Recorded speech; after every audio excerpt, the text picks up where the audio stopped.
conversatorio. Me parece bien plantearlo así, ¿te parece como un conversatorio, Sí, Eduardo? prefiero, prefiero. Bárbaro, bárbaro, sí, sí, sí. Bueno, buenas tardes a todos. Esto me pone, ¿podemos decir bienvenido en esta situación virtual? Las palabras que usamos normalmente hay que ver si, ¿qué se dice en estos casos? ¿Bien visto, bienvenido? ¿Cuál sería, no? Pero bueno, buenas tardes, eso sí, acá por lo menos es un día caluroso y soleado. Me dijeron que en otros lugares hay tormenta, porque sería la famosa tormenta de Santa Rosa. Bueno, chicas, porque los varones, como para variar, no ponen cara, así que voy a decir chicas hasta que aparezca algún rostro de Seba o alguno de los otros, o Nahuel, que todavía no está. Voy a hablar de chicas. Les presento a Eduardo. Eduardo, no voy a hablar del currículum, lo pueden encontrar el currículum. Hoy en día en internet, o sea, saben hasta los chismes de la gente, así que, pero pueden encontrar toda la información de todo el recorrido de Eduardo. Lo que sí para mí, puedo sintetizarlo a la manera junguiana de decir un viejo sabio, más que viejo, sabio. Y la verdad que tiene un recorrido muy interesante, no solamente eh, en relación a la parte de terapias con mayúscula, a la cuestión también de docencia, no solamente en la docencia de grado, así que también podemos decir que es sabio y maestro, ¿no? Bueno, yo lo invité para que comparta con nosotros su sapiencia, su recorrido y sobre todo hablar de alguien que yo les pasé el material, les pasé los videitos también, que la verdad que no conocemos, no, nunca es la primera vez en la materia que se lo va a traer y a colación de justamente de que Eduardo no, nos asó que es una persona que tiene algo interesante para decir. Pierce se dice, Eduardo, No, Pierce, Pierce, así, Barnett Pierce, Pierce. Barnard Pierce. Yo viste que con el idioma soy guaranítico, así que me sale cruzado siempre. Pero bueno, los dejo con él y que él les presente, digamos, este aporte no solamente teórico, sino fundamentalmente práctico en relación a la comunicación y a la terapia.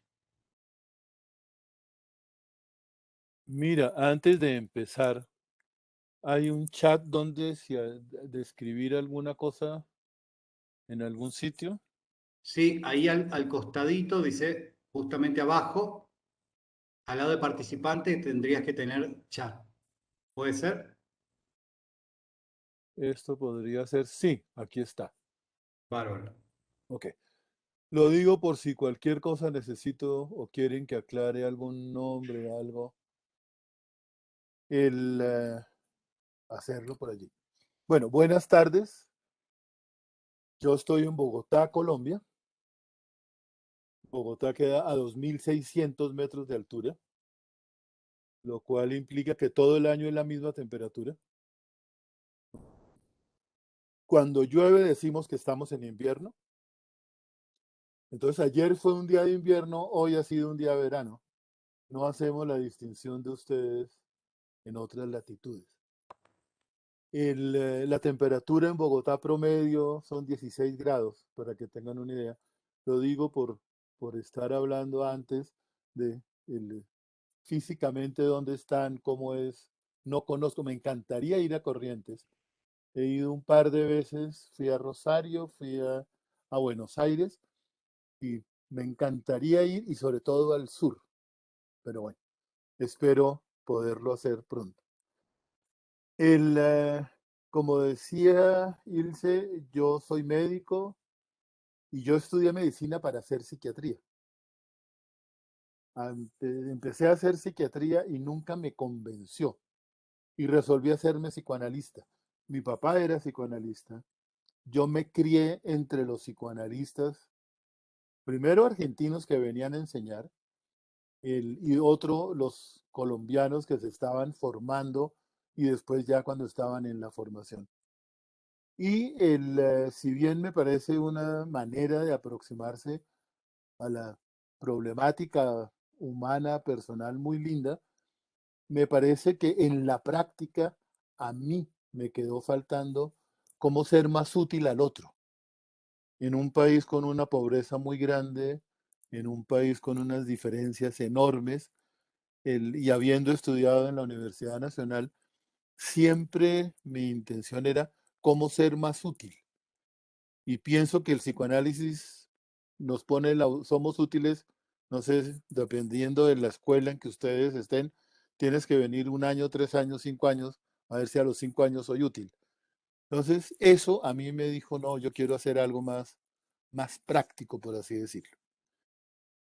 Eso me llevó a muchos caminos, uno de ellos, para hacer la historia corta, porque tenemos muy poco tiempo, a enamorarme de lo que fue el grupo de Milán. Luigi Boscolo, Gianfranco Cecchin, Mara Selvini Palazzoli, Juliana Prata, especialmente los dos hombres de quienes fui muy cercano, especialmente de Gianfranco Cecchin, fui muy amigo de él. Pero en esa búsqueda de conocer el grupo de Milán, yo los conozco inicialmente a través del libro de Anorexia Mental de la Palazzoli y después viendo artículos de ellos antes de que publicaran el libro de Paradoja y Contraparadoja. En esa búsqueda resolví irme para Inglaterra y mirar cómo era eso de la terapia familiar. Me estuve en el Moseley Hospital. Les escribo porque creo que vale la pena tener esas referencias. El Moseley es un sitio, sí sirve, ¿ok?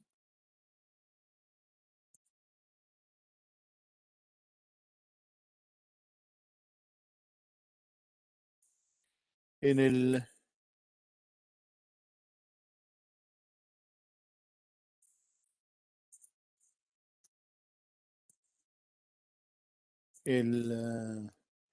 es un sitio donde hay un muy importante trabajo, muy integrado, de los psiquiatras, psicólogos y las diferentes maneras de trabajar con salud mental.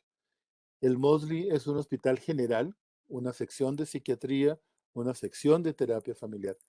Pero algo que a mí me llamó la atención de la cultura inglesa es como ustedes en el mismo espacio van a encontrar gente de diferentes tendencias, de diferentes creencias, van a encontrar conductistas, psicoanalistas, minuchianos, en el cual se reúnen, y ese es el punto que quiero hacer énfasis como primer punto, la importancia de oír a los otros. Y los ingleses son un muy buen ejemplo. Ustedes miran el Instituto de la Familia en Londres, allí están todas las corrientes y hacen seminarios una semana de una corriente, de la siguiente de la otra, intercambian, se leen entre ellos. No es solamente, ya, si yo conozco a Ilse, punto, chao, no lo vuelvo a oír. No, yo miro cómo él va mirando, evolucionando, cambiando a través de los años y de la práctica y qué nuevas cosas va trayendo. Ese de mirar cosas distintas y nuevas es algo para mí fundamental de los ingleses y lo aprendí en Londres, no solo en el Moseley Hospital, sino lo aprendí con Peter Lang, quien era el director del Kensington Consultation.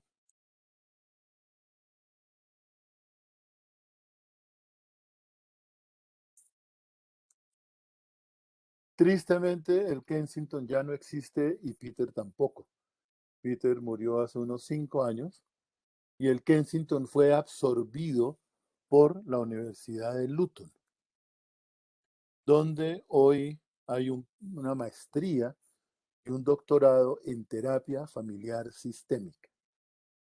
Yo fui alumno de Peter del Kensington y la primera vez que oí a Peter fue en el Moseley Hospital, hablando del trabajo de Barnett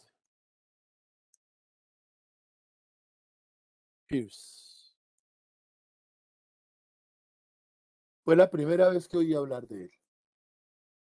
Desde entonces, mi acercamiento al trabajo de Barnett y el conocimiento de su obra, y después personalmente él estuvo muchas veces en esta casa en Bogotá y yo estuve en la casa de él muchas veces, nos acercó y ha sido un modelo de pensamiento, de cuestionamiento y de mirar algunas cuestiones que quiero compartir con ustedes para que las sigan profundizando.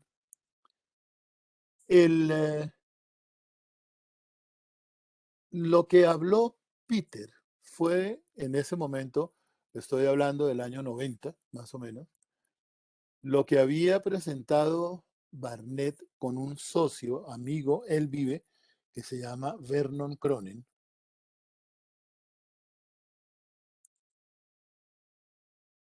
Ellos dos estuvieron en departamento de comunicación en Amherst, Massachusetts.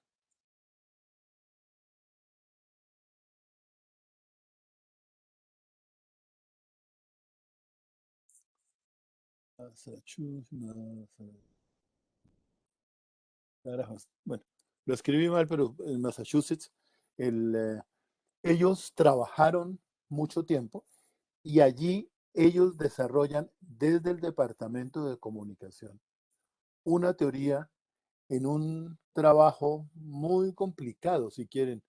Yo no les recomiendo que comenzaran por ahí en ningún momento, que es el libro se llama Communication, Action and Meaning. Comunicación, acción y significado. Ahí ellos ponen a los profesores, a los teóricos, a los prácticos, a mirar la comunicación desde una perspectiva distinta. Si ustedes leyeron y si no lo han hecho, les pido que lean detenidamente el artículo que Ilse les mandó sobre introducción al manejo coordinado del significado. Ellos en ese libro terminan hablando del CMM, que es el manejo coordinado del significado. Coordinated Management of Meaning. Con Barnett lo tradujimos al español como manejo coordinado del significado. Y lo publicamos en un libro que también les envié. Yo les envié los 2 primeros capítulos, son 10 capítulos de comunicación interpersonal. Yo les recomiendo que lean eso. Comunicación interpersonal. Porque allí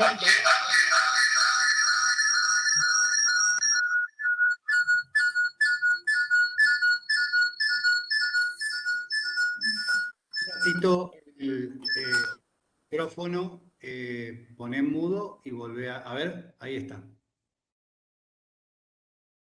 Ahí está, Eduardo. ¿A quién le hablas tú que ponga mudo? No, no, está bien. Fue algún movimiento que se ligó con el auricular, capaz. ¿Qué hice yo? Sí, pero ya pasó. No, pero hay otros micrófonos abiertos, por eso, profe, también. Los micrófonos abiertos, bueno, voy a ver. Listos, cierro el micrófono. En el libro de comunicación interpersonal está planteado básicamente lo que es el manejo coordinado del significado. Si les interesa el libro completo, por favor díganle a Ilse y yo con mucho gusto Les envío los otros capítulos para que puedan leerlos, estudiarlos y mirar. Lo que hace Barnett, que era comunicador, Barnett no fue terapeuta, no le interesó ser terapeuta, nunca hizo terapia, pero su aproximación a la terapia es una historia fascinante, porque el Carl Tom,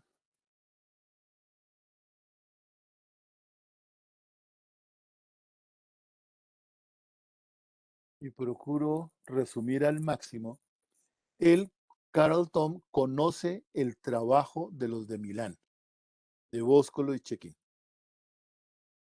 Y una de las cosas que le fascina a Tom es la manera como hacen la terapia los de Milán, y los de Milán los centran su trabajo, uno, en las hipótesis a la manera milanesa, si quieren, en el sentido de estar haciendo uno preguntas: ¿y por qué será que Ilse toma mate? ¿Dónde está él? ¿Cómo es la cosa del mate? Yo quiero conocer sobre el mate.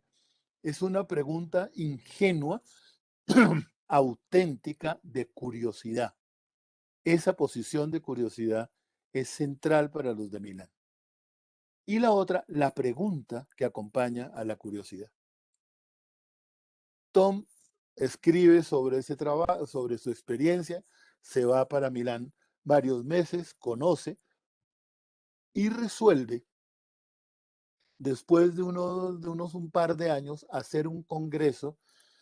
Carl vive todavía, él dirige el departamento de terapia de familia en Calgary, Canadá, y resuelve hacer un congreso donde invita terapeutas familiares, van más de 600 terapeutas familiares. Estoy hablando 1980 y por ahí 5, 86. Alguien abrió un micrófono por ahí.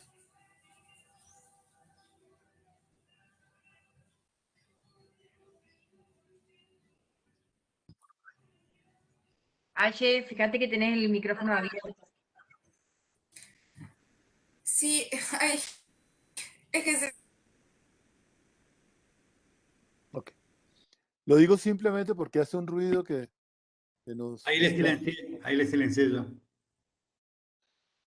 Y lo que hace Carlton es invitar a Bóscolo y a Chequín a que hagan una sesión de terapia familiar frente a los 600 que estaban en el auditorio. Si uno tiene una formación psicoanalítica, pensar que uno hace una entrevista y una terapia frente a 600 personas, además de loco, lo catachan de cualquier otra cantidad de cosas. Y una de las cosas de lo sistémico, si quieren, es que ha cuestionado muchas de esas creencias en las cuales nos estábamos moviendo. Entonces, la primera es entrevistar a una pareja frente a 600. Y la segunda es que los 600 puedan hablar, preguntar, opinar. Y la otra cosa que fue más maravillosa todavía fue que invitó a Barnett Pierce y a Vernon Cronen para que hablaran desde el manejo coordinado del significado qué fue lo que pasó en la terapia. Es decir, ver el acto terapéutico como un acto de comunicación o como un acto comunicativo, no desde la psicología, ni desde las palabras de la psicología, ni del psicoanálisis, ni de ninguna otra corriente. Barnett y Vernon Cronen fueron a esa reunión en Calgary sin tener ni idea quiénes eran Bosco Luchequín, ni qué era terapia familiar, y mucho menos qué era terapia sistémica. Ellos estaban dedicados a la comunicación.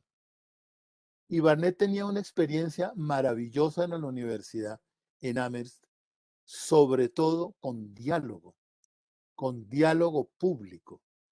Y ahí habría otra experiencia lindísima, Ilse, para compartir con ustedes, que es todo lo que ya hablan el diálogo público. El diálogo público se lo inventaron hace 100 años, ¿no? Eso no es ahorita les dio por que está de moda. Pero el proyecto, por ejemplo, de conversaciones públicas, el que hay en Boston, de una persona muy amiga de Barnett, que se llama Sally Ann Roth, es un trabajo, si a ustedes les interesa, el, eh, el trabajo de mediación, que creo que es tan importante en este momento en nuestra vida latinoamericana, donde no podemos hablarnos porque nos matamos. Creo que si alguna herramienta necesitamos es el poder hablar, el podernos oír. Y el trabajo de Sally Ann Roth, que estoy seguro la invitamos si quieres, no habla español, y lo haría con mucho gusto, es una mujer maravillosa. El sobre diálogo público es bien interesante. Barnett era muy amigo de Salian, el, pero él estaba hablando en mediación y no estaba hablando de terapia. Todo lo que hace él cuando va a Calgary es analizar desde la comunicación lo que estaba pasando en las sesiones de terapia.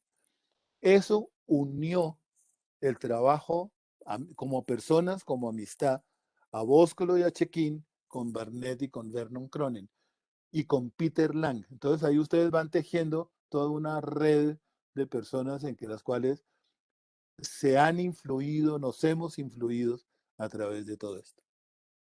Todo lo que plantea básicamente Barnett, y por favor lean ese artículo en despacio, es no nos peguemos a la teoría, sino veamos cómo desde que todo lo que nosotros hacemos es desde la comunicación, es desde la perspectiva de comunicación. El que Ilse tome el mate y chupe mate, ¿cómo se dice? Chupe, suerba, tome, lo que sea. Eso, ahí ya hay un espacio de comunicación con nosotros. ¿Qué quiere decir? No hay un predicho, ¿qué es lo que quiere decir eso? Es una acción que nosotros le damos significado en la interacción con el otro. Dicho de otras maneras, la comunicación es un proceso que se construye momento a momento en la relación con el otro. No es, como se había dicho, hasta los años 80 o antes, en muchas escuelas de comunicación se pensaba en el modelo viejo de la comunicación de un emisor y un transmisor y un receptor. Entonces, si algo pasa es porque está dañado el emisor o porque el receptor no lo entendió.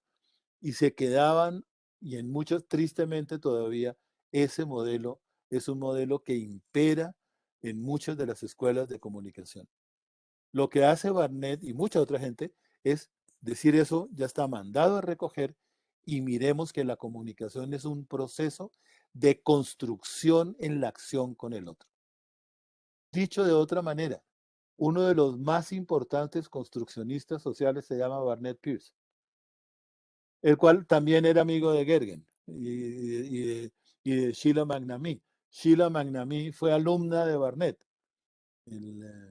Incluso en un homenaje que le hizo Sheila a Barnett, ella misma dijo que ella le debía su carrera al trabajo y al apoyo que Barnett le dio cuando ella ingresó a la universidad. Entonces, no se crean que hay uno solo de cada escuela, sino el construccionismo social hay muchas personas y ahí Barnett es uno, yo diría, un gran olvidado o no muy tenido en cuenta. Barnett, además, otro de los construccionistas sociales importantes, y estoy poniendo a Barnett dentro de todo este paquete del construccionismo, es John Schotter, el, eh,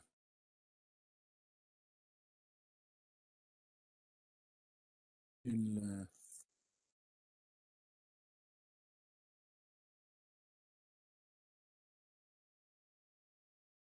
quien se preocupó, y ahí en este pequeño artículo, él mismo él, cita a Schotter, de cómo es en el momento, en la acción que le vamos dando y vamos construyendo el significado. Hay un antecedente importante, si quieren, en Wittgenstein.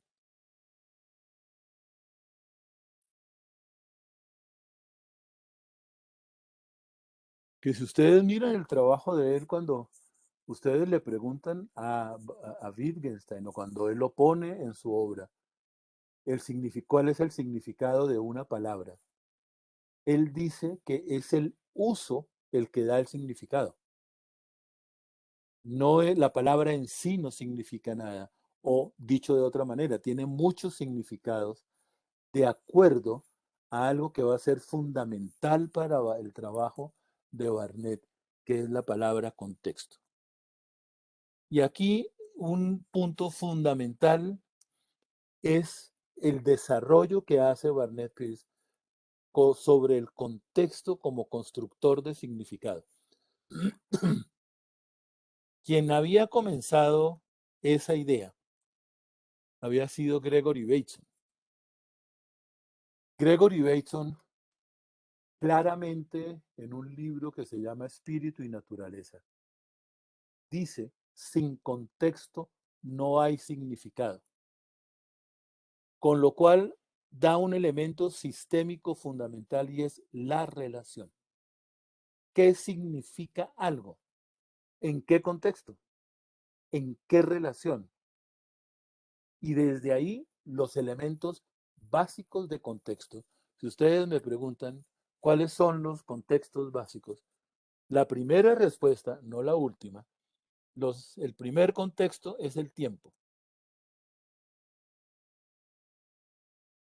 ¿Cuándo pasa algo? ¿En qué momento? Y si quieren, mírenlo psicoanalíticamente. ¿En qué momento pasó una situación al año, a los 5 años, a los 20 años? ¿En qué momento tuvo lugar un determinado evento? Pero no solamente el tiempo, sino también el espacio. ¿Dónde tuvo lugar?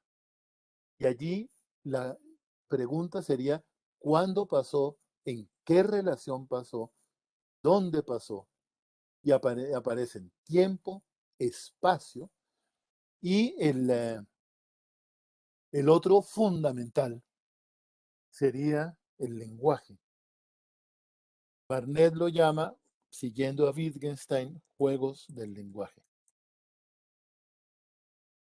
¿Por qué resulta que hay palabras que ustedes usan en corrientes que yo no entiendo? O que yo les doy un significado distinto. Y hay palabras que yo uso en bogotano que ustedes no entienden o le dan otro significado. Entonces, el significado de algo se da en esta sumatoria no lineal, sino la conjunción de diferentes elementos, tiempo, espacio, juegos de lenguaje, para significar una determinada situación. Cuando Bateson decía sin contexto no hay lenguaje, estaba indicando si no me dan más elementos, no puedo entender qué pasa. Y lo llevó a la terapia. Entonces, cuando alguien le contesta a otra persona de una determinada manera, ¿cuál es el contexto? ¿En qué relación están? ¿De qué están hablando? Todos esos elementos van a formar parte del significado. Entonces, que el significado no es estático, no es quieto, sino el significado se va moviendo. Si mal no estoy, no sé si fue Harry Gulishan o Tom Anderson o John Schotter, no sé cualquiera de los tres porque además los tres eran amigos. Entonces, ¿quién dijo que no, no lo puedo afirmar? Le preguntaban a uno de ellos, ¿usted qué quiso decir con esa frase? Él contestaba, no sé, porque no he terminado la conversación. Entonces, una cosa es el significado de una frase que estamos hablando al comienzo de nuestra conversación que puede ir evolucionando y cambiando y al final de la hora o de las 2 horas o mañana puede significar y puede verse y entenderse de una manera distinta. Entonces, el énfasis que puso Barnett es miremos qué cosas hay para construir la comunicación y el significado de eso en lo cual nos estamos moviendo. Carl Tom le dice, venga para acá y apliquémoslo en terapia. Perfecto. Pero su intención era verlo en la universidad. Por ejemplo, en los diálogos con... Él tuvo un proyecto en la universidad en Amherst, en Massachusetts, que él lo llamaba el caleidoscopio, en el cual era una clase, duraba un semestre, sobre diálogo, sobre argumentación, en el cual yo recuerdo que él me contaba, utilizaron mucho toda la situación en, en Nicaragua en esa época, los pros y los contras. Entonces la materia que ustedes tenían que estudiar era cómo unos eran sandinistas y los otros eran del otro bando, y los argumentos, y después hacía un diálogo público con todos los estudiantes de la facultad para mirar cómo defendían las diferentes posiciones. Paréntesis, chisme, Barnett, los gringos tienen una cosa y son ese concurso que hacen de argumentación y van desde el colegio de quién es el que mejor argumenta algo, y él fue elegido después de muchos concursos, no solamente el mejor de la universidad, sino el mejor de los Estados Unidos en ese año, en argumentar y en mantener una determinada posición. Y ahí es argumente sobre esto, entonces documentese y mire cómo puede hacerlo.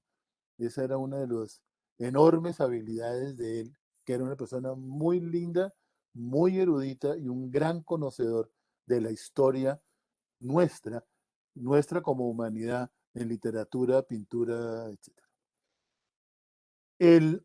Lo que hace Barnett con esto es decir, no hay una sola, un solo contexto, sino los contextos van cambiando permanentemente, o mejor dicho de otra manera, todos los contextos están al tiempo y lo importante es a cuál le estamos dando importancia.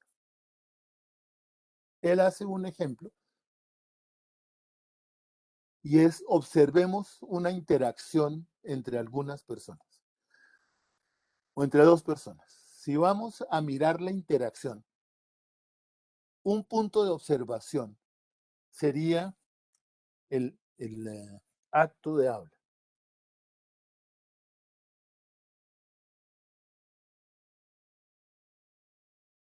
Quienes se metan por estudiar lenguaje van a encontrar muchas referencias en varios autores, Searle y en otra gente. Pero en el acto de habla es lo que nosotros decimos, tanto en lo verbal como en lo no verbal. No es solamente las palabras, sino la manera como lo decimos, el tonito con que lo decimos, la forma con que lo decimos. Todo eso constituye, en resumen, lo que es el acto de habla. Cuando ustedes quieren entender una comunicación, generalmente, y más en terapia, nosotros nos quedamos muy enamorados del acto de habla. ¿Qué dijo? ¿Cómo fue que lo dijo? Y aparece un problema enorme que decía Wittgenstein, y es cómo las palabras nos enamoran o nos embrujan, era la palabra que utilizaba Wittgenstein. Si yo le pongo un calificativo a Ilse y digo que es una persona apasionada, ese apasionado nos enamora y nos quedamos mirando dónde está la pasión, como si Ilse fuera solamente pasión y no fuera también muchas otras cosas. Entonces, el poner esas etiquetas, el poner esas palabras, nos llevan a mirar más una cosa que a mirar otra. En el acto de habla, entonces, está no solo lo que se dice, repito, sino la manera como se dice, y en el acto de habla está el vestido, está cómo están ustedes peinadas, peinados, los anteojos que usan, el espacio donde están, todo eso corresponde frente a lo que Barnett dice al acto de habla. Pero es que ese es un solo contexto. Ahí estamos mirando una parte de la comunicación, porque ese acto de habla está metido en un episodio. Y nosotros vivimos de episodio en episodio, que lo podemos definir como los diferentes relaciones, momentos en los cuales nosotros estamos o permanente estamos fluyendo de uno a otro. Este es un episodio, es una clase, a ustedes les toca, tienen horario, pagan, no sé, pagan por eso, tienen un compromiso, tienen unas responsabilidades. El episodio es clase sobre. Ilse me invita a mí, o sea que el episodio ahorita es hablar de Barnett Pierce, no es hablar de el vino de Mendoza, no es hablar de la política en la Argentina o en Colombia, porque me van a decir, no señor, usted vino acá fue a hablar de Barnett Pierce. El episodio se llama La clase, cual sea el nombre grande, y el subtítulo sería el episodio. Pero ustedes también tienen el episodio de cenar con los familiares de ustedes y amigos, o el episodio montar en taxi, por ejemplo, o el episodio ir a un concierto. Y si miran desde allí, van a ver cómo simbólicamente hay cada una de esas situaciones tiene unas reglas, cómo nos portamos, cómo nos vestimos, cómo debemos hacerlo. En Bogotá había un teatro Colón también. Cuando yo era chiquito, iba al teatro todos los viernes a conciertos de música clásica y no dejaban entrar a los hombres sin corbata. Entonces había que ir vestido para poder ingresar. Si no iba con corbata, lo más chistoso de todo era que los acomodadores le prestaban a uno una corbata toda manteca, pero lo importante era tener corbata, no importaba ni cómo era ni cuál era, pero la regla era entrar con corbata. Y así hay muchos clubes sociales en los cuales tienen reglas que hay que cumplir para poder pertenecer. Entonces, cada episodio tiene unas reglas de conducta, una manera de relacionar. Pero ese episodio no solamente se queda en el episodio, sino que también está en otro contexto, que es la definición de la relación.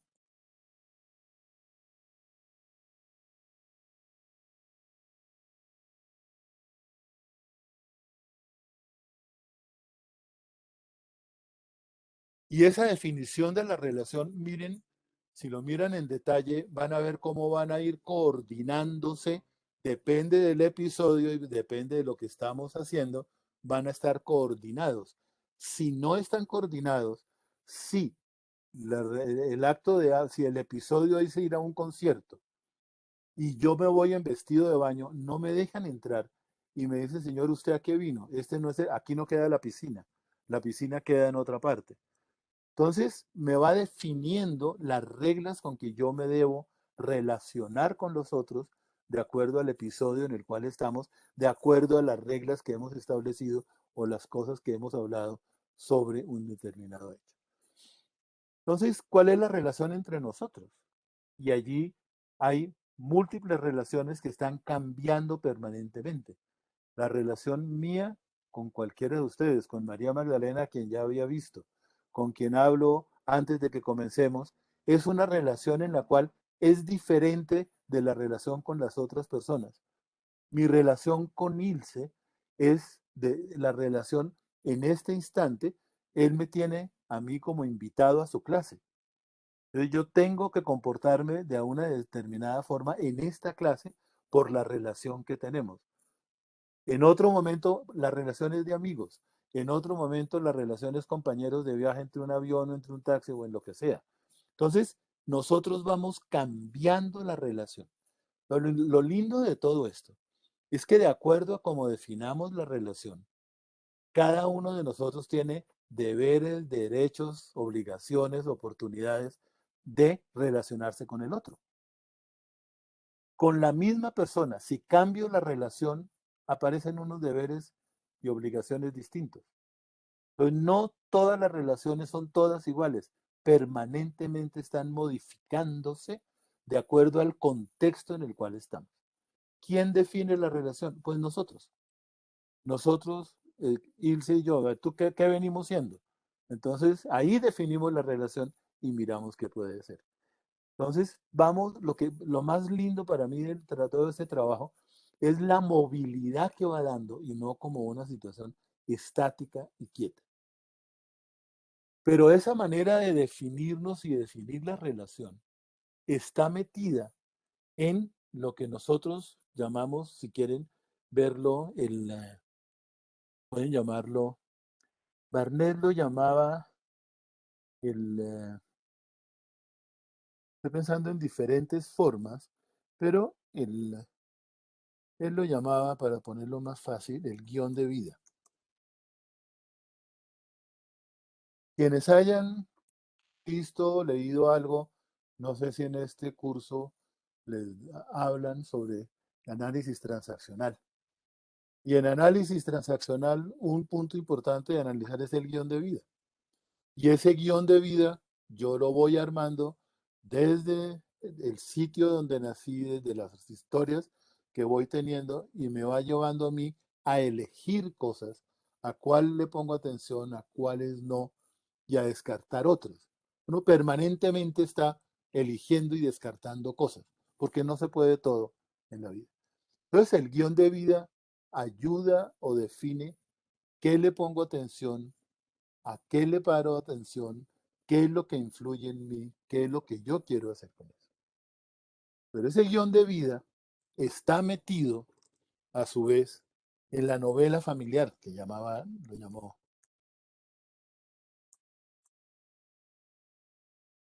Cada uno de nosotros tiene una familia grande, chiquita, rica, fea, buena, mala o cualquiera que sea el adjetivo que le ponga, que nos ha enseñado cosas, cómo comportarnos, qué hacer.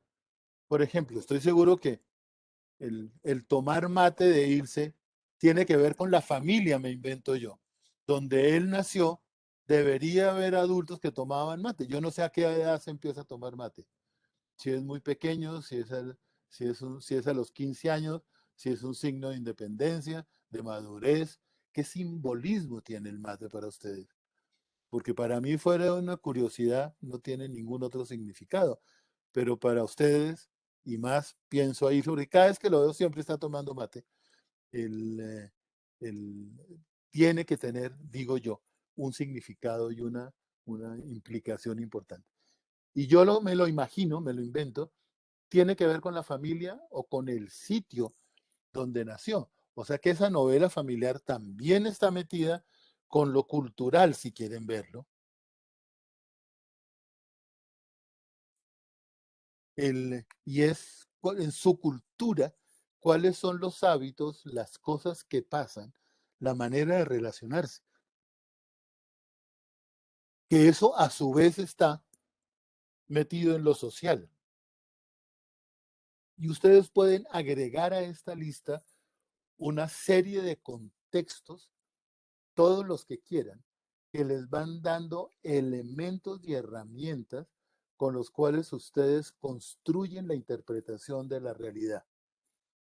Y en ese instante o a lo largo de la vida, con la cual ustedes se mueven y con la cual ustedes eligen pareja, o con la cual ustedes eligen profesión, o con la cual ustedes eligen cómo relacionarse y comportarse. En otras palabras, lo que plantea Barnett es: todo lo que hacemos es un acto comunicativo. Y él hace una pregunta maravillosa a lo largo de los últimos 20 años, y es, teniendo en cuenta todo esto, cuando yo digo algo, cuando yo hablo de algo, ¿qué mundo social estoy construyendo? Con lo cual desplaza la responsabilidad total a la persona que está participando en la comunicación y no es en el otro. Si yo sigo hablando así, ¿qué comunicación o qué relación estoy construyendo? El mundo social lo construimos nosotros. Y ahí, por eso, uno de los fundamentales del construccionismo es Barnett, no es solamente Gergen. Claro que Gergen es famoso y es importante, pero ni es el más importante ni es el único. No sé cuál sea el más, pero les he mencionado a Barnett y a Schotter como otros fundamentales que trabajaron en toda esta idea de cómo es la realidad, la construimos en la interacción con el otro. Entonces Barnett se preguntaba, si en cualquier situación, ustedes súbanse a un taxi y el taxista los invita a hablar de una manera. ¿Cómo contestan? porque de acuerdo a la respuesta de ustedes van a construir una pelea, van a construir una tensión o incluso, gracias, me bajo del taxi y no continúan en esa conversación en la cual están. Dicho de otra manera, cuando estamos hablando es una invitación al otro a continuar hablando sobre o haciendo. El hablar, el hacer es una manera de hablar, no solamente son las palabras. Y como yo conteste, como yo me relacione, estoy construyendo un mundo social. Y Barnes decía, ¿queremos este mundo social que estamos construyendo? Él ponía una responsabilidad social enorme en la manera como nos relacionamos el uno con el otro y en la manera como la cultura, la sociedad participa en las diferentes formas. De ahí que el trabajo de Barnett haya sido muy importante para todo lo que ha sido mediación y diálogo. Y igual lo que les decía del trabajo de Sally Ann Roth sobre el conversaciones públicas, cómo tener conversaciones difíciles, porque las fáciles son, comillas, fáciles. Estamos hablando de cosas que nos gustan, que estamos ricos. Allí, pues, en general nos ponemos de acuerdo fácilmente. Pero cuando hay una cultura en la cual, por ejemplo, y el trabajo de Salian comienza cuando les piden a ellos en Boston, donde hay una serie de atentados en a algunos de los centros donde hacían interrupción del embarazo y empezaron a poner bombas en Boston hace 25 años. Lo que ella dijo es, ¿cómo yo puedo poner a conversar a la gente que piensa distinto? Y se inventaron todo un modelo que comenzaba en una invitación, que comenzaba la víspera con una comida, y era conozcámonos primero como personas, María Magdalena y yo. Después hablemos de las cosas difíciles, pero nuestra conversación no puede comenzar hablando de lo difícil. Es que tú estás en contra y yo estoy a favor. No podría, según ella, comenzar por ahí una relación. O puede comenzar, pero ¿cuál va a ser el desarrollo? ¿Qué mundo social construimos si comenzamos por ahí la relación? Si conozcámonos personalmente. ¿Tú qué haces? ¿Yo qué hago? ¿Dónde vives? ¿Qué hacemos? Y al día siguiente empezaban a hablar de los temas más difíciles. Eso es un proyecto bien interesante sobre diálogo público. En inglés es el Public Conversation. Eduardo, Señor. esto en realidad cuando conversamos por ahí con Rocío, lo del diálogo público estaba presente en algunos pueblos originarios, ¿no? Sí, Eh, sí. en Occidente, obviamente que desapareció con mucho de la modernidad, del lugar del sujeto, del individualismo, pero también históricamente, en la época de Homero, las conversaciones públicas, el debatir, hasta el hacer historia y contar tradiciones era como común, lo comunitario. Esto se perdió en algún momento. Sí, y ella sabe mucho de todo lo maya, ¿no? Y lo azteca y todo esto. Ella se ha encargado de estudiar mucho sobre eso. Entonces ahí también son otras fuentes, son otras maneras, porque ahí si quieres, yo miraría la filigrana, ¿qué llamamos un diálogo público? Porque si no, entonces todo termina siendo todo. Entonces creo que, y mi énfasis en el trabajo de Sally Ann y de Banet es en cosas muy puntuales, nuestras culturas como cultura. Por ejemplo, el problema, si quieres, del narcotráfico. Es un tema que nosotros estábamos hablando, me estabas contando, en Colombia lo sufrimos, ustedes lo sufren, y no se puede hablar en este momento porque lo matan a uno, mucho. Hay un punto en el cual quien diga ciertas cosas termina siendo peligroso para el otro bando y la posibilidad de que lo eliminen a uno es muy grande. Entonces, ¿cuándo se puede hablar? ¿Qué se puede hablar? ¿Qué no se puede hablar? Y ahí vendría en qué contexto. Entonces me devuelvo a la idea del contexto inicial, tanto de Bateson como de Barnett. ¿En qué contexto podemos hablar de qué? No se trata de que hablemos todo en todos sitios, sino mirarlo cuándo y cómo podemos hablar. Esto aplicado en la terapia, lo que hicieron los de Milán, Boscolo y Chequín, fue utilizar muchas de estas ideas en la situación de terapia. No te puedo garantizar la conexión que voy a hacer, pero por lo menos sé que eran maneras similares de pensar. Gianfranco Chequín nunca hablaba de anorexia, nunca hablaba de suicidio, nunca hablaba de un diagnóstico, porque apenas tú lo planteabas, él te decía, dígame qué anorexia, dígame qué suicidio. Esa persona, quién era, qué edad tenía, dónde estaba, cómo era la situación. Es decir, no era la generalización. Todas las anoréxicas son calvas. No, hay muchas calvas que no son anoréxicas y muchas anoréxicas que no son calvas, etcétera, etcétera. Él llevaba siempre y nunca contestaba una pregunta, doctor, es que tengo una hija adolescente, ok, ¿qué edad tiene? ¿Con quién vive? ¿De dónde vive? Y empezaba a mirar todos estos elementos que estamos hablando para poder hablar de una determinada situación. Y ahí empezaba ya una intervención terapéutica, cosa que era absolutamente maravillosa de la manera en que lo hacía Gianfranco. ¿Okay?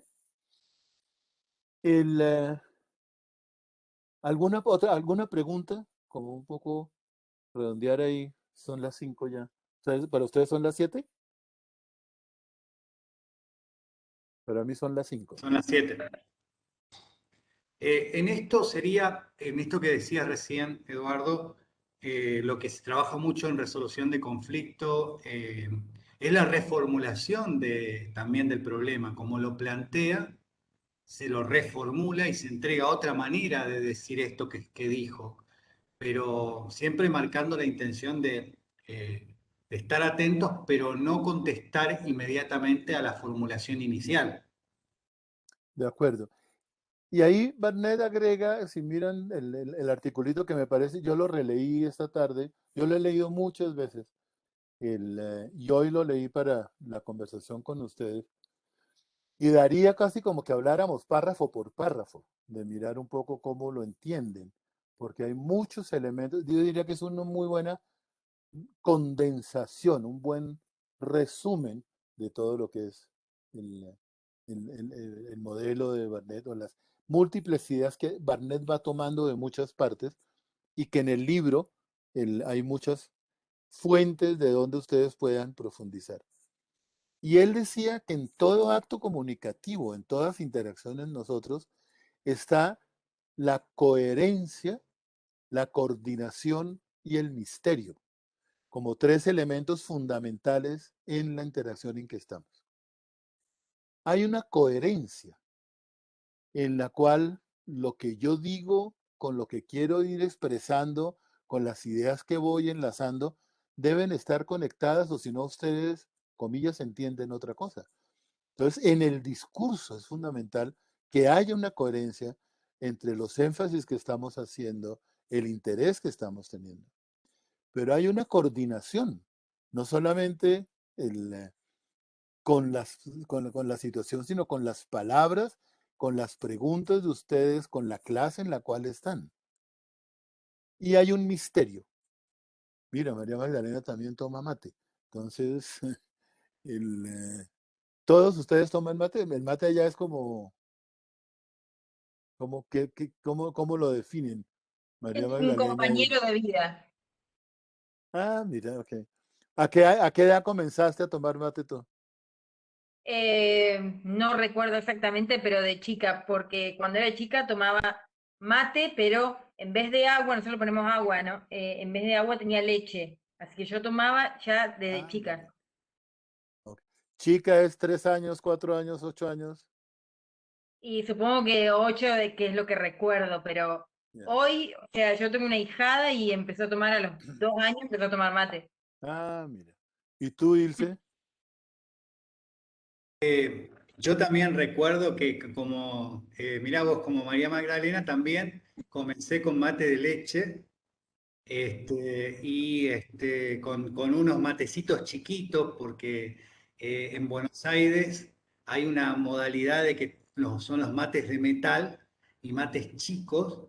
Y, y cuando volví a estos pagos, por decir así, porque en realidad no volví, mis padres son de acá, ahí fue donde vi la cuestión de la implicancia del mate, del trabajo del mate, de la artesanía y cómo se conecta la relación con la cultura misma de Corrientes, ¿no?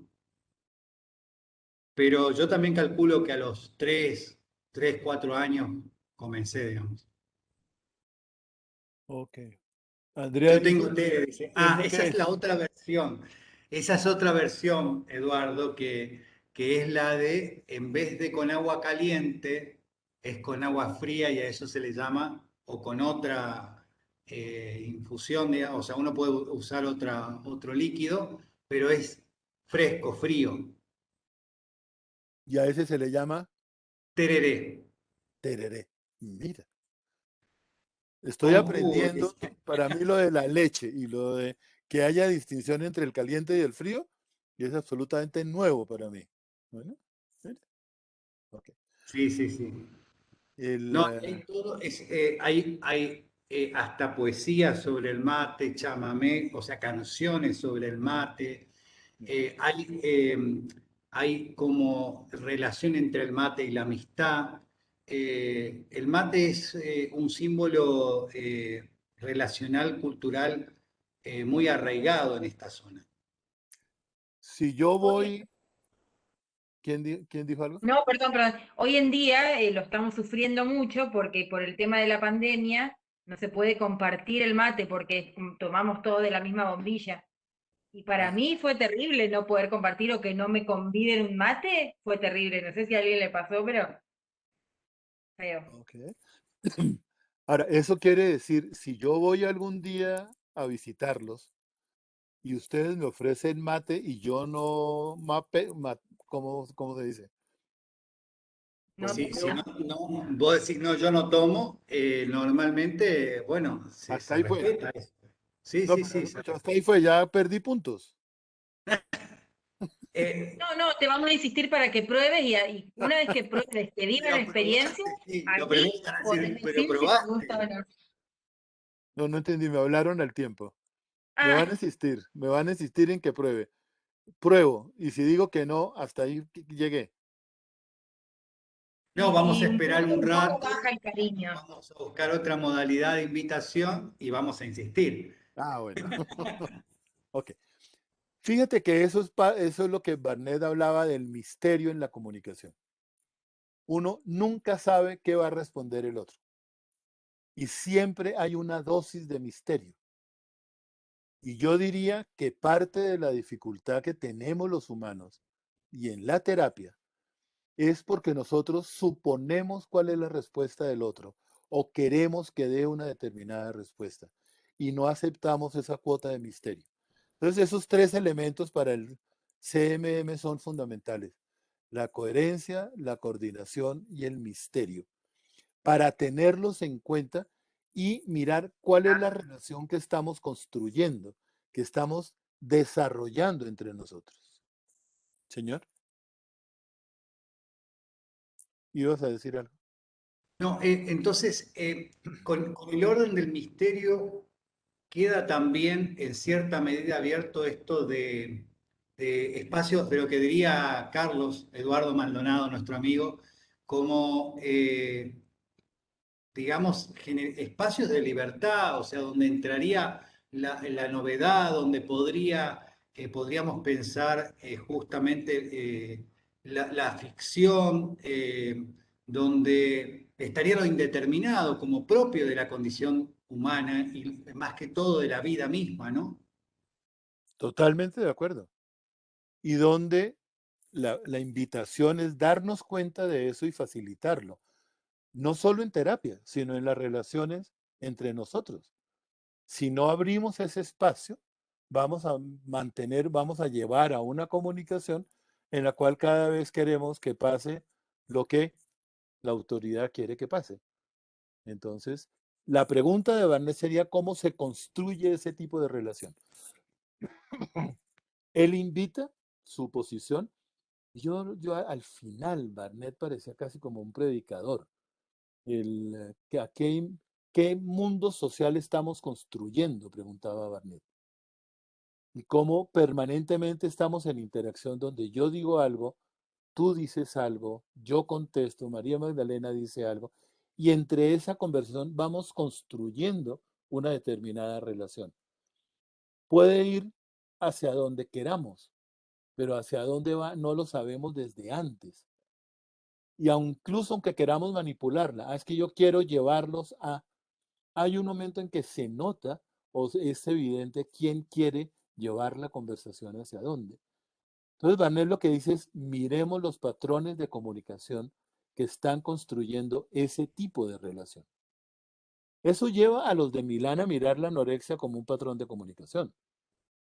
Y la Selvini hablaba de los juegos psicóticos, como la psicosis es una manera de relacionarnos, cosa que Bateson también había planteado. Y ahí habría mucha filigrana de mirar las relaciones humanas como patrones de comunicación. Y lo que hace el CMM es darnos herramientas para poder analizar y entender.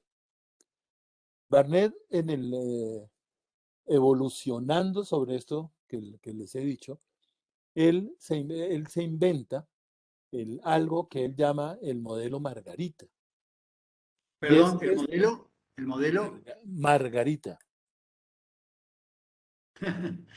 Margarita. Mira, además si quieres como chisme, durante un periodo de trabajo de él lo llamó el modelo atómico. Y en Bogotá, después de un seminario con varios alumnos, los puso a escoger si lo llamábamos atómico o Margarita. La gente votó Margarita y se quedó Margarita. Años más tarde yo le digo a Barnett, a mí me gusta más el atómico. Me dijo, pero ustedes me hicieron cambiarlo a Margarita. Entonces, por eso se llama Margarita. Ustedes no me lo vengan a cambiar ahora otra vez. ¿En qué consiste? En el modelo Margarita, en el centro está el acto que queremos entender. Llamémoslo el acto de lo que se quiere, la situación que queremos analizar. Esta clase, esa sería lo que estamos nosotros entendiendo. Y ahí los pétalos, cada uno de los pétalos uno sería lo social, el otro el cultural, el otro el acto de habla, el otro el episodio. Entonces, si queremos entender una pregunta tuya, ¿desde dónde la miramos? ¿Desde el episodio o desde el acto de habla? ¿O desde la historia tuya? ¿O desde la historia del mate? Es decir, ¿dónde nos paramos para entender eso? Mostrando que todos están todo el tiempo y que segundo a segundo está uno decidiendo desde cuál lo mira. Una pregunta interesante de reflexión sobre uno mismo es, ¿será que yo siempre miro desde un determinado episodio? ¿Será que yo miro siempre desde una determinada creencia? Porque a la larga, lo que va a pasar con el trabajo de Barnett es que el contexto, él lo va a hacer igual como sistema de creencias.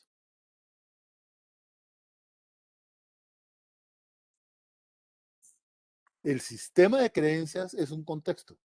Yo que creo sobre cualquier cosa, el mate, el fútbol, la luna, mi creencia me lleva.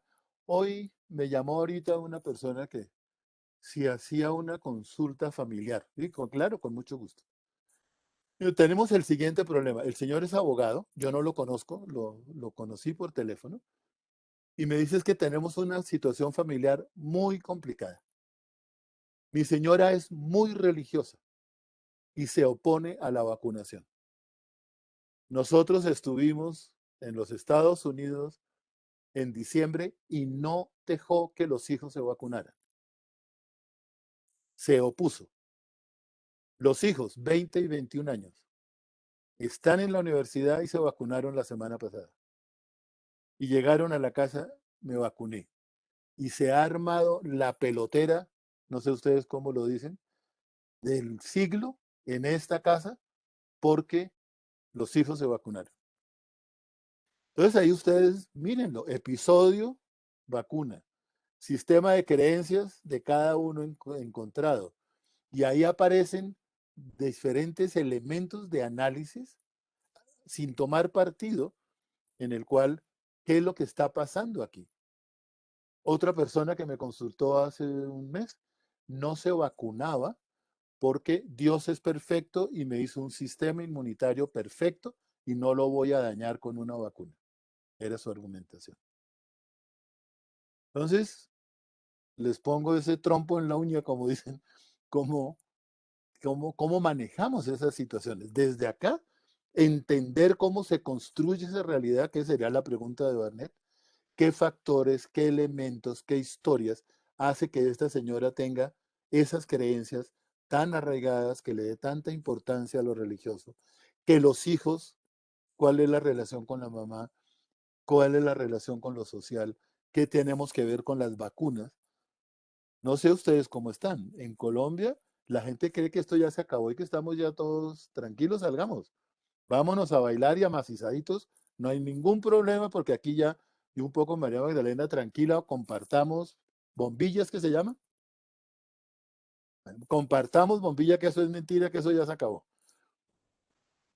Lo cual yo creo que no es cierto. Mi creencia, y ahí miremos de dónde cogemos fuentes y todo esto, es la situación está muy seria y muy complicada. Y repito, no sé cómo es en Corrientes, cómo es en la Argentina. Entonces, el sistema de creencias termina siendo un marcador de contexto que determina cómo leemos y cómo interpretamos algo. Dicho de otra manera, más sencilla, si quieren, lo que yo digo, todo ustedes lo interpretan y ustedes le ponen el significado a lo que yo dije. O dicho de otra manera, lo que yo digo no es lo que ustedes oyen. O lo que ustedes oyen no es lo que yo dije.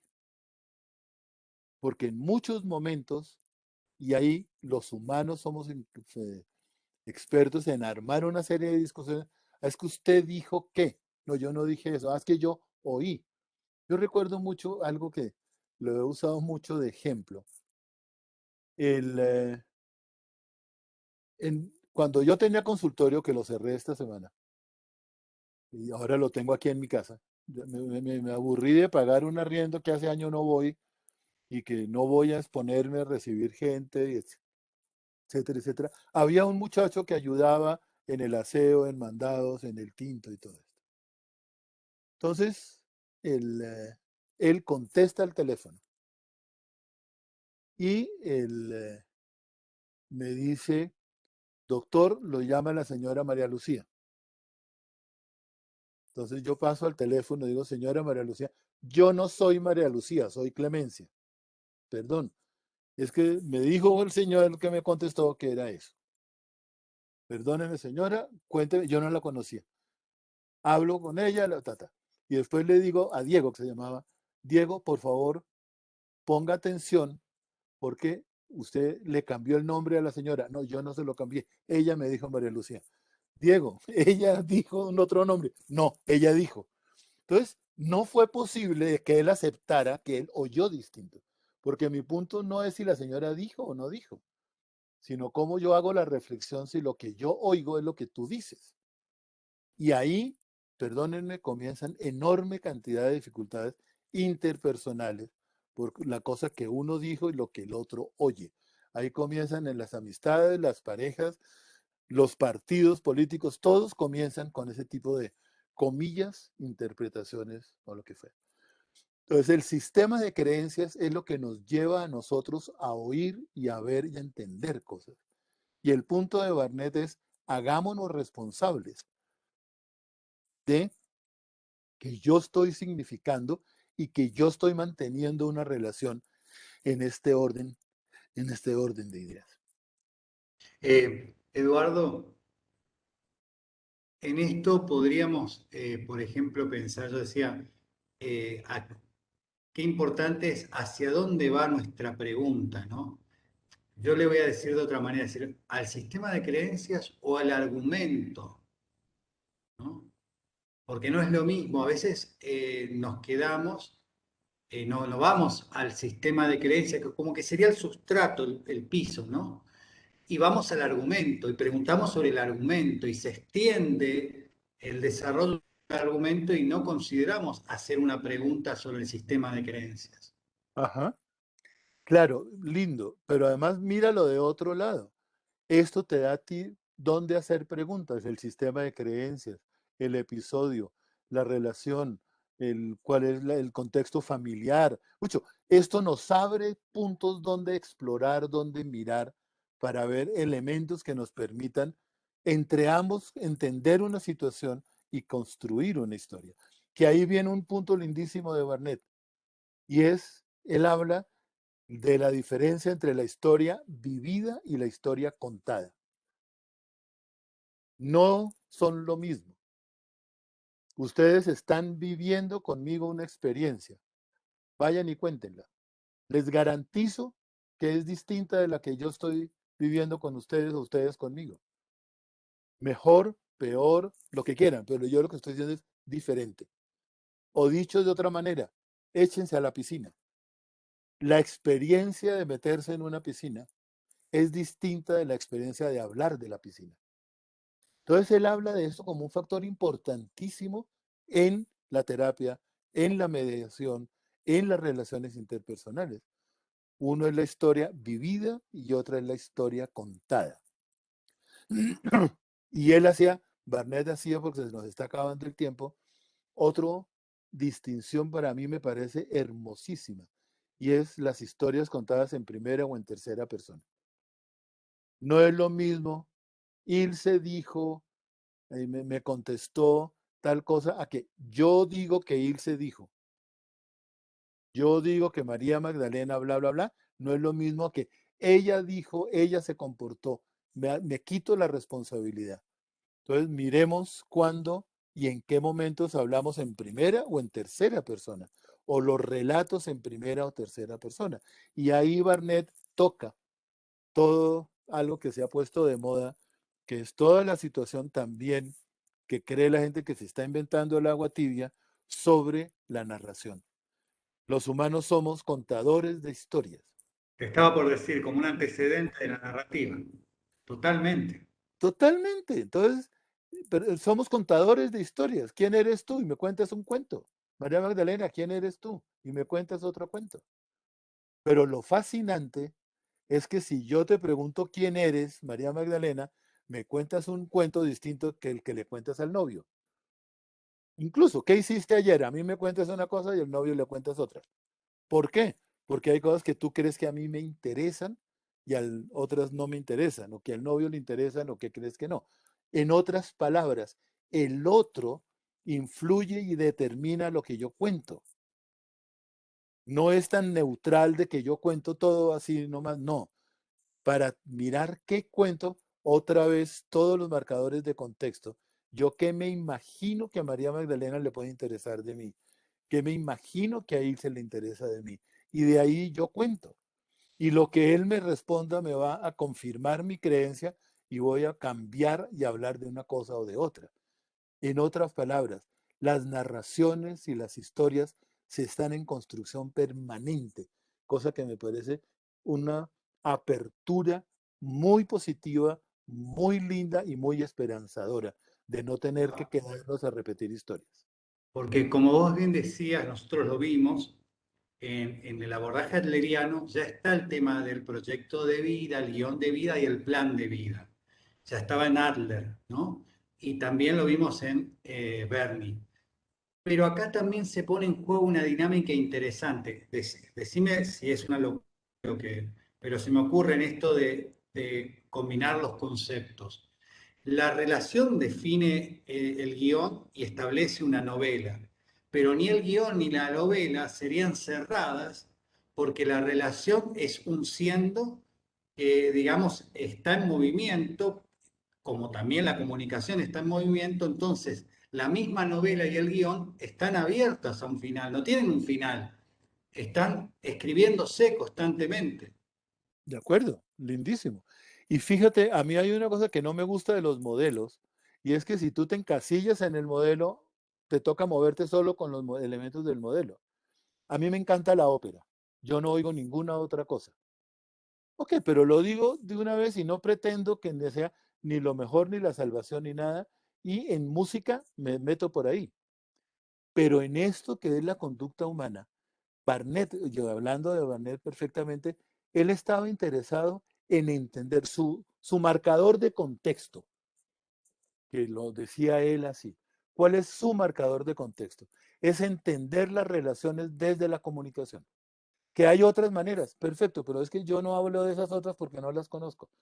Pero mi perversión, mi insistencia, pero no quiero que sea el modelo explicativo, que creo que hay mucha cosa de las escuelas que quieren ser el modelo explicativo de todo. No, Barnett era muy claro. Mi modelo es la comunicación, es todo lo que hacemos tiene que ver con la comunicación. Miremos desde ahí, bueno o malo. Otros miran de otro lado, perfecto. ¿Qué puedo aprender de lo otro para mi modelo? Pero sabiendo que era un modelo. ¿Eh? Que me parece... En esto, Eduardo, de la comunicación, después de tu recorrido, ¿podríamos decir que, por ejemplo, si queremos decir de otra manera comunicación, es como que él se dedica al habla, al hablante y lo hablado?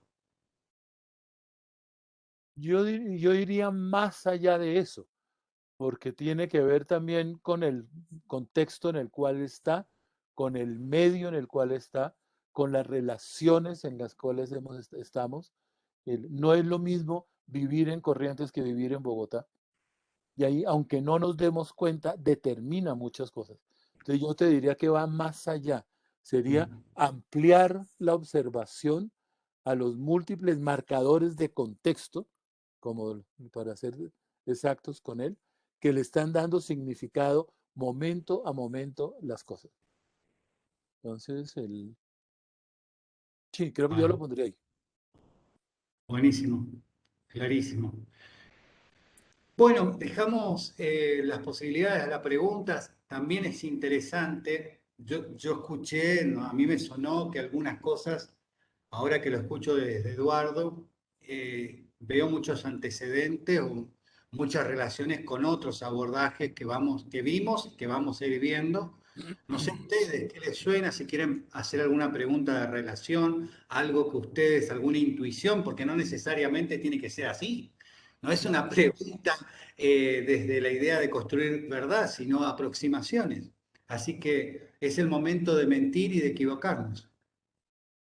Claro, pero yo agregaría también donde quiero que agreguen la emoción en la cual están. Se aburrieron, están contentos, qué jartera, les interesó algo que muestre un poco emocionalmente en qué posición están ahorita. Dos, tres personas.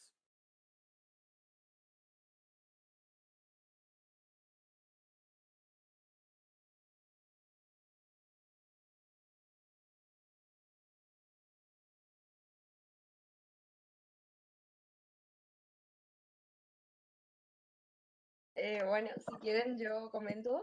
Me pareció interesante, sí. Estuvo linda la exposición. Sí hubo por momentos que como que se me apagó un poco la, la tele, la atención ahí, como que sí me fui un poquito y después retomé, pero sí, creo que la idea en sí quedó también. Ok. Gracias, Antonella.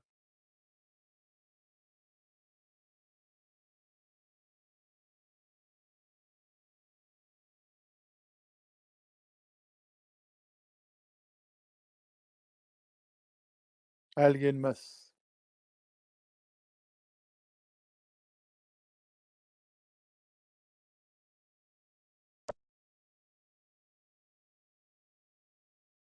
Bueno, yo también quiero comentar, me pareció muy interesante, también estuve muy entretenida al principio, como que tuve problemas para conectarme y demás, así que también se me prendió mi micrófono varias veces, pido disculpas por eso, se me congeló la pantalla, entonces como que al principio no agarré mucho eh, de lo que estaba hablando, pero sí, esto último me pareció muy interesante y tengo una pregunta, no sé si se habló de esto al principio o no, pero ¿cómo se daría esto en una relación terapéutica, porque en un momento como que se habló que muchas veces aquello que se dice es escuchado de otra forma. Usted no está comunicando algo, pero nosotros no estamos escuchando lo que usted realmente nos está comunicando y viceversa, digamos. ¿Y qué pasaría ahí en una relación terapéutica, digamos, cuando como terapeutas, si también nos implica eso a nosotros como terapeutas el día de mañana, digamos, si yo puedo escuchar algo que mi consultante tal vez no esté diciendo, no sé, ¿se entiende mi pregunta? Lo que yo entiendo de tu pregunta es una manera, yo te pregunto a ti, ¿qué fue lo que me quisiste decir con eso en la terapia? ¿Qué quieres decirme? Lo que yo entiendo de lo que tú me dices es cómo lo uso en terapia. Entonces, lo utilizas como una manera de estar confrontando, la palabra no me gusta confrontar, como estás poniendo, mira, lo que yo entendí es que tú quieres esto y esto, o la dificultad que tienes es esta. Es como traduciendo tu entendimiento y verificándolo. Me gusta más la palabra verificar con el otro. ¿Ok? Entiendo que cuando tú dices eso, lo que quieres hacer es esto o aquello. No, no era eso. Yo lo que quería decir era esta otra cosa. ¿Sí? ¿Te contesto? Ok. Alguien puso ahí sobre la idea de Václavic. Si ustedes miran, y otra vez, creo que el problema que tenemos de las casillas es que se nos olvidan las historias y queremos reducirlo a la casilla. Quien habló de que todo es comunicación de verdad, verdad, fue Bateson. Václavic trabajó con Bateson. Václavic, Vivin y el psiquiatra, ¿cómo se llamaba? Lo que hacen es traducir, perdón, Don Jackson. Don Jackson. Jackson. Ese como que era un tipo genial, absolutamente maravilloso. Se murió jovencitico, de 40 años, una vaina así. Lo que ellos hicieron fue, a mi manera de verlo, traducirnos y ponernos en sencillo lo de Bateson. Heinz von Fester me contaba, yo fui amigo de Heinz, que con mucha frecuencia lo invitaban a él alguna charla con Bateson.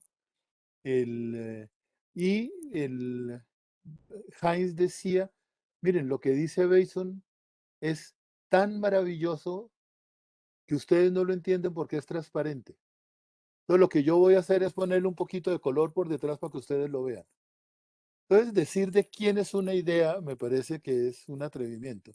En esta construcción del conocimiento que hemos hecho, el papá, digamos, pues hay que darle los méritos a Margaret Mead y a Bateson. Después Václavic lo hacen y lo que nosotros conocemos más es Václavic, que es un lenguaje mucho más fácil, ¿no?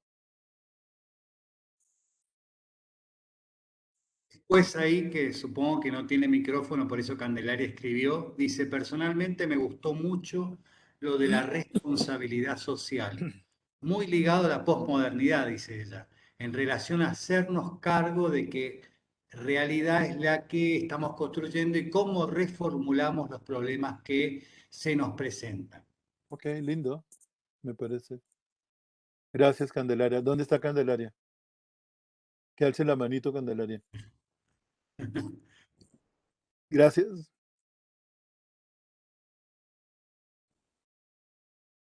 Lu, tu pregunta falta, tu aporte.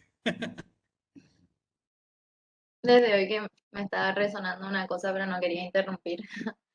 Em, Ay, ¿cómo puedo formular? Yo escuché distintos términos, digamos, que fue utilizando y bueno, como que me llamaba la atención por ahí. Me terminó de cerrar cuando usted dijo entender una comunicación desde el contexto. Ahí es como que el foco, además del contexto, es esto de la comunicación, pero por ahí también hablaba de diálogo, de conversación, de comunicación. También habló de que el contexto va a estar compuesto no solo por el espacio y tiempo, que casi siempre decimos, sino también por el lenguaje. Entonces, mi pregunta iba más por si hay una distinción entre lo que es la comunicación, la conversación, el diálogo, si se habla más de comunicación o de lenguaje, y eso. El lenguaje es parte de la comunicación. Y lo que enreda todo esto es que tú puedes estar hablando desde un contexto y yo desde otro. Yo puedo estar hablando en el contexto de estarte coqueteando a ti y tú estás hablando en el contexto de querer entender la teoría. Entonces cada uno oye y le da significado a lo que dice desde el contexto que puso. Mucho, el contexto lo construimos, lo creamos. Y ahí la pregunta es, démonos cuenta en qué contexto estoy. ¿Cuál es el contexto al que yo te estoy invitando? ¿O cuál es el contexto que los dos acordamos? Lo que pasa es que no lo hacemos explícito, no lo decimos claramente. Entonces ahí comienzan las confusiones en las relaciones interpersonales. Yo estoy coqueteándote y tú hablando de teoría cibernética.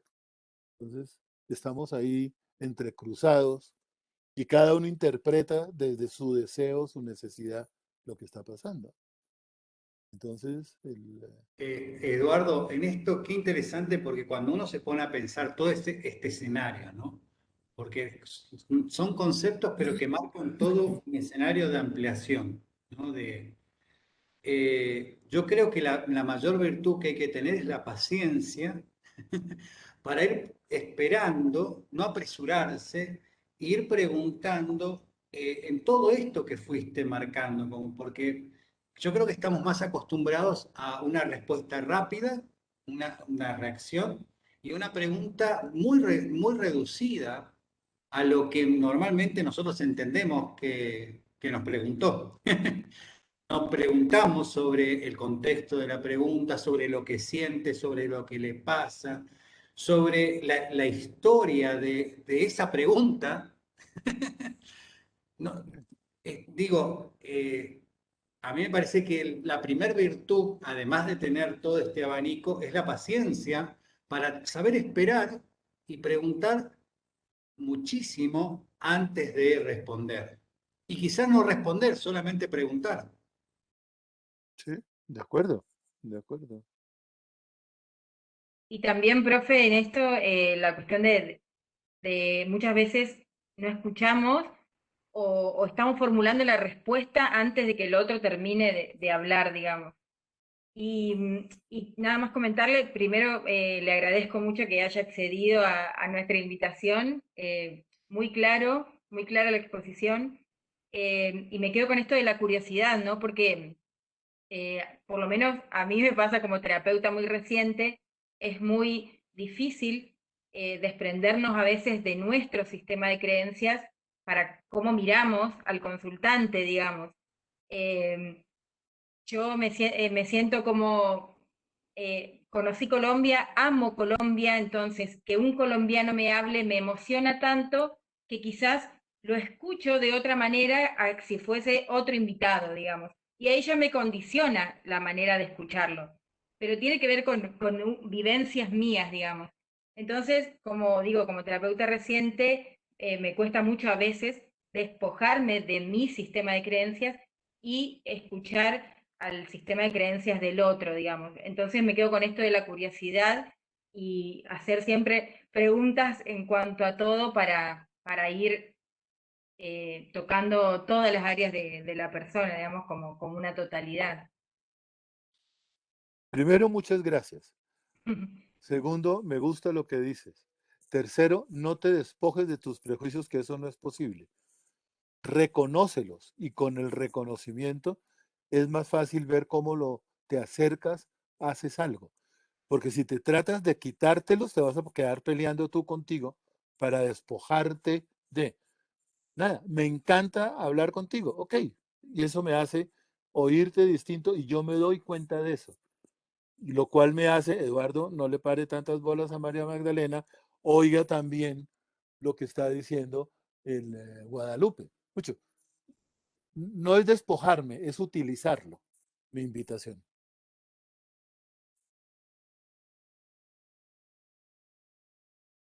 Desapareció María Magdalena, mira. Sí, está teniendo problemas con la señal, pero está. Yo los Cele, veo congelados y yo me veo activa, así que sí, bueno, vos tenés un ese es otro triangulito. tema de la comunicación virtual. Tenés un triangulito. Cele, Guada, Ethel, Flor, ¿alguna pregunta? Sabrina. A mí por ahí mientras estaba, ay, perdón, creo que interrumpí. A mí mientras, bueno, está bien. A mí mientras estaba escuchando se me venía un ejemplo que, no sé, quizás es un poco banal, pero se me venía a la cabeza cuando por ahí algún famoso o un político hace una declaración y sacan el título de lo más polémico que dijeron en los noticieros y en general cuando se defienden dicen, no, no, es que me sacaron de contexto. Y cuando intentan explicar, siento que quizás a la sociedad no le interesa mucho tener la paciencia como para escuchar ese contexto, no, no vende el contexto hoy en día. Pensaba en eso por ahí. ¿Ya? Lindo. Claro, mira, pero en eso hay, y te lo digo con nombre propio, hay una persona a quien admiro mucho que es Marcelo Pacman. Él no se deja grabar. Ustedes van a un seminario con él y él prohíbe que graben. Porque dice ustedes lo que van a hacer, sacar una frasecita mía y la van a usar en otro contexto. Es decir, sacan la frase del contexto en que yo lo planteé y toda la elaboración que hice y ponen la frase en otra situación. Entonces, aunque sea más difícil y más largo, leamos, miremos, escribamos, pero... Y eso pasa con los políticos. Los políticos dicen cualquier cosa y después lo ponen y ellos tratan de salvar el pellejo diciendo que eso no fue lo que dijeron, ¿no? Entonces,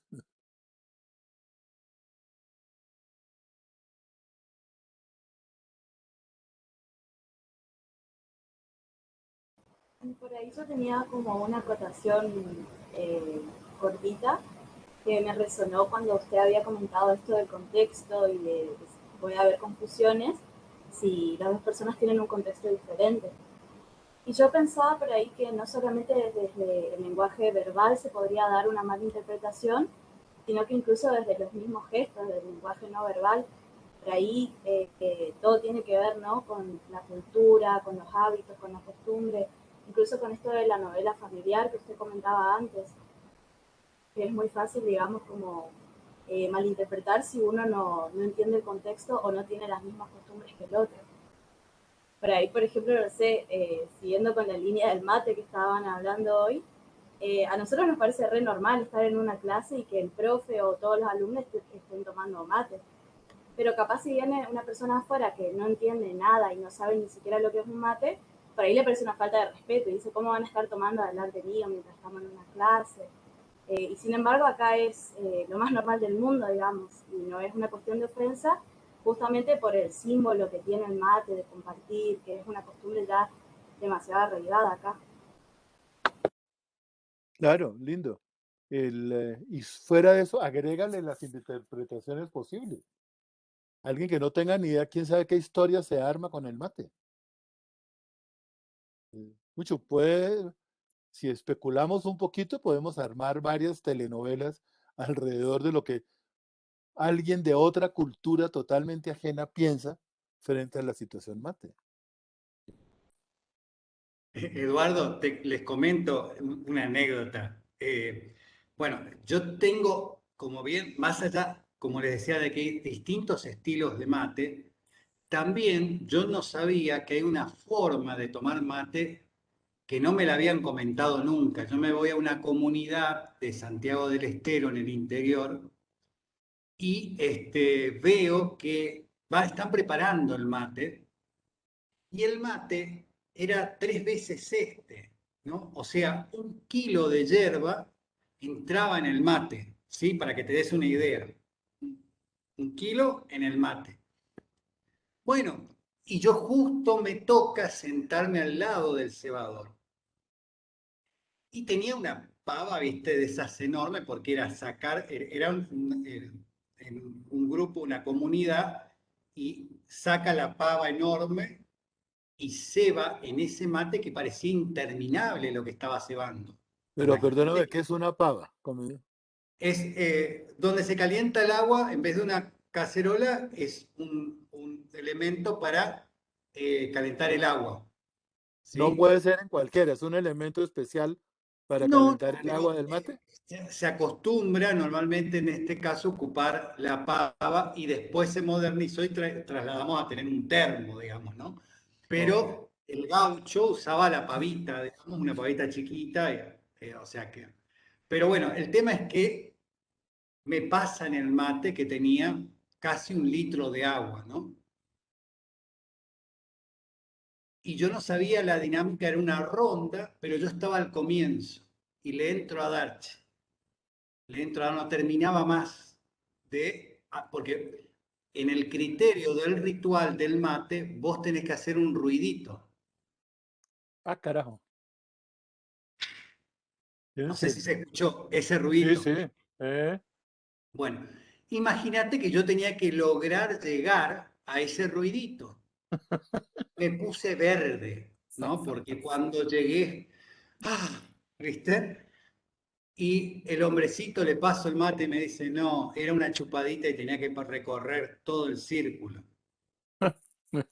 Mira, Era otro sistema que yo no claro. conocía, de un mate único, que para muchos es más asqueroso porque se comparte más saliva, y va recorriendo el mate todo el círculo y se Ya, ceba una sola vez. Yo eso nunca lo había vivido. ya. Así que para más quedé, viste, como por no preguntar, Claro, porque ahí, absorbí todo el litro y casi me morí, digamos. claro, claro.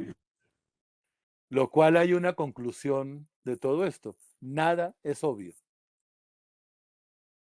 Tal Nada cual. es nada. ¿Eh? Cele, Flor, Guada, algún aporte. Bueno, lo que yo quería decir es que me gustó esta idea de desde dónde miramos las cosas. Si miramos desde un pétalo de la margarita o miramos desde todos los pétalos de la margarita. Me encantó porque eso es algo que también venimos trabajando en la cátedra desde el principio. Y por ahí tenía una duda que ya se va de un poquito de tema con respecto al acto comunicativo. Habló de 3 ejes como principales en sí, que eran la coherencia, la coordinación y el misterio.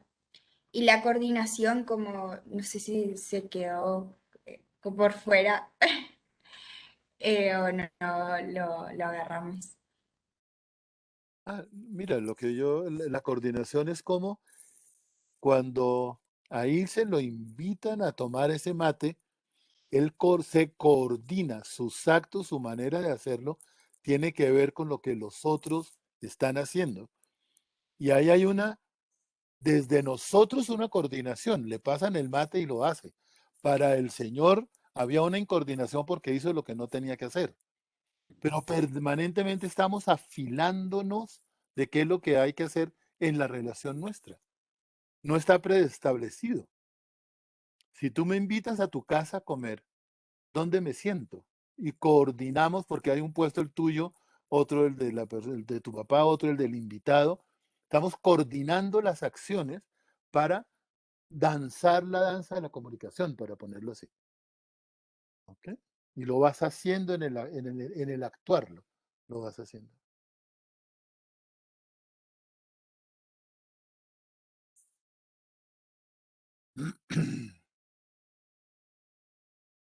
En esto que decís de danzar, me acuerdo un término que me gustó mucho, que es acompasar, en vez de acompañar, relacionado al danzar con el otro, es acompasar. Lindo, lindo. Ahora, pero eso me hace pensar también, no sé si lo estoy forzando el ejemplo. Ya les he dicho que me encanta la música clásica. Oigo mucha música clásica y en estos días vi un documental de un maravilloso director de orquesta que era Claudio Abbado. Y él explicaba que él con la orquesta en los ensayos no hablaba mucho. Él lo que hacía era que los otros se oyeran. Entonces su función era que el clarinete oiga el violín y oiga el violonchelo y oiga y entre ellos vayan acompasándose, en este ejemplo que tú dices, ¿sí? No diciendo cómo es, sino van haciéndolo de una manera más armónica que suene, pues ahí viene un poco quién lo define, pero más al gusto de ellos, construido por ellos, no determinado desde fuera. Que es algo que me parece importante, porque es que nosotros, yo digo nosotros, no nos damos cuenta que nosotros formamos parte permanentemente de lo que estamos construyendo. ¿Quién era la que decía que un momento se le bajó la energía? Chequín diría que perdió la curiosidad. Como que si uno, comillas, se aburre, comillas, se desconecta, o porque está pensando en otra cosa, con lo cual se le perdió la curiosidad con esto y piensa en otra cosa.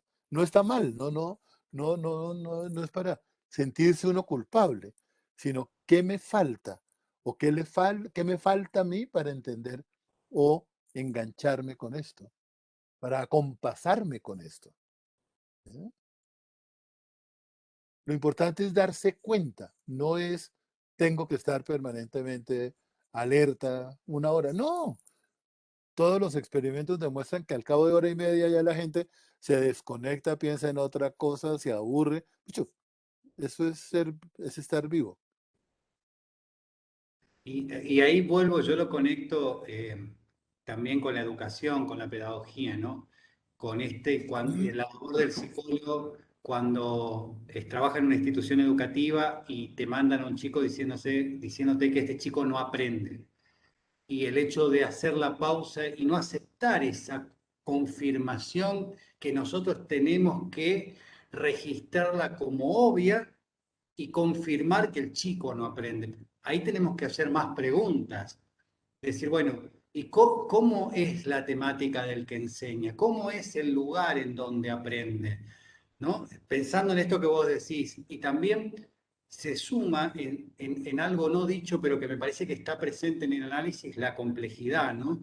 El hecho de no pensar a la manera del escenario mecánico disciplinar, a la manera del reduccionismo, sino más bien compartir las dos cosas, el I y el O, y el planteo de las distintas combinaciones que hace que aparezca no solamente una pluralidad de colores, de escenarios, sino también de sentidos y también de voces, ¿no?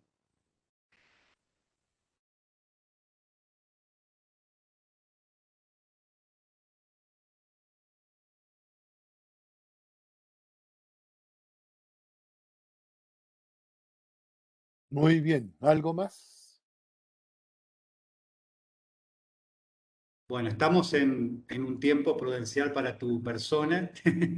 No queremos abusar más de tu tiempo. De seguro, como veces pasadas por ahí, sí, viste que suelen surgir preguntas a posteriori, relaciones a posteriori. Te puedo mandar, ¿no? Cualquier cosa, Claro, si claro.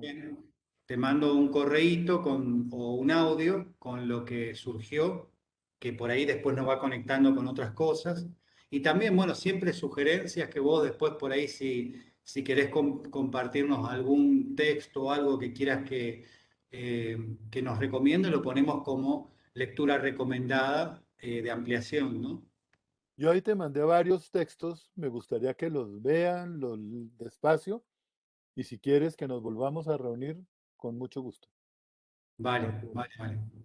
Bueno, Eduardo, querido, te mando un abrazo fraterno, sabes que te quiero mucho, más allá de que no pueda ir allá ni vos puedas todavía venir acá, estás invitado, sabes que cuando quieras venir, acá hay algo que tenemos muy cerca que es una maravilla de la naturaleza que se libera, así que Agua Dulce es uno de los pocos lugares de refugio del agua dulce que dicen muchos que va a ser uno de los sustentos naturales, va a ser más valioso que el oro y que la plata, digamos, ¿no? ¿Cómo se llama el sitio? Y verá, después te voy a Y mandar verá. algunos videitos para que veas Eso, bueno. Y voy a meterme a curiosear la ciudad de ustedes y la región de ustedes. Buenísimo. Muchas gracias a todas y a todos. Un abrazo. Me encantó verlas. Gracias, María Magdalena. Gracias, Bueno, ya Candelaria. concientizándote que tu visita va a ser un recibimiento. Cuando baje, ya vamos a ir con el mate en la mano. Eso. Muchas gracias. Bueno, mil Chao, gracias. amigo. Chao. Gracias. Gracias. Chao y gracias. Un abrazo. Bueno.